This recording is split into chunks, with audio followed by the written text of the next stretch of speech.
Vam presentar diverses mocions, n'hi va haver dues presentades pel grup d'Esquerra Republicana, que nosaltres, pel contingut de les mocions, només faltaria, vam votar-hi a favor, però vam exposar que ens semblava que el grup d'Esquerra Republicana aquestes mocions les podia haver presentat al grup de Convergència i Unió i al grup de la CUP perquè les haguessin consensuades i fins i tot les hauríem pogut millorar, aportant encara més arguments. Bé, Esquerra Republicana va decidir presentar-les per solitari, només faltaria ens hi vam adherir, però el nostre sí va ser un sí crític en aquest sentit d'obrir aquestes mocions a la resta de formacions independentistes. Per altra banda, la moció de les entitats sobiranistes que van presentar Òmnium Cultural, l'Assemblea Nacional, Estelada 2014 i la Greda, van votar-hi a favor nosaltres i Esquerra Republicana, l'equip de govern s'hi va oposar.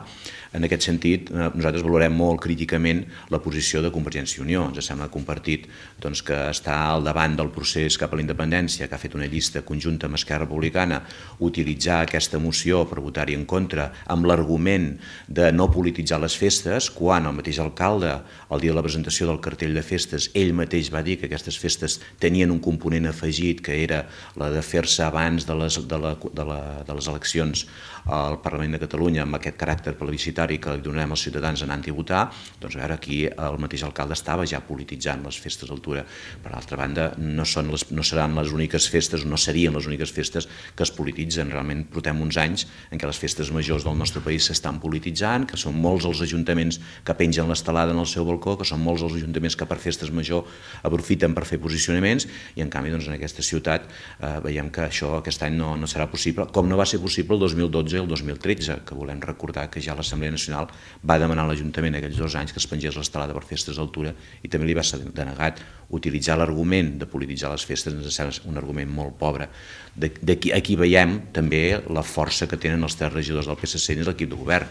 Veiem aquí que realment la postura del PSC és la que va acabar dominant. No ens acabem de creure que realment l'equip de Convergència i Unió no veiés bé el contingut de la moció, però en canvi aquí va prevaldre més el criteri del PSC que no pas el criteri com a grup polític. Pel que fa a la moció dels correbous, al punt dels correbous, nosaltres vam votar-hi totalment en contra. No ens agrada que aquest any tornem a tenir correbous a la ciutat d'Olot. L'argument que hi ha una concessió donada i que calia esgotar-la i que s'acaba l'any que ve, bé, totes les concessions, com sabem, es poden recuperar o es poden suspendre, per tant, nosaltres ens sembla que aquest era un bon moment per fer-ho. Per altra banda, vam aportar informes tècnics que demostren el patiment dels animals, tant a nivell físic com a nivell emocional, i arguments com els que vam sentir de dir això acabarà caient pel seu propi pes, realment tenen molt poc de valor, molt poc de pes, valgui la redundància. Dir que això acabarà morint, doncs tampoc ens sembla del tot adequat. Com utilitzar el fet que 3.000 persones assisteixen al correbou. A veure, tampoc ens sembla un argument de pes valorar-ho.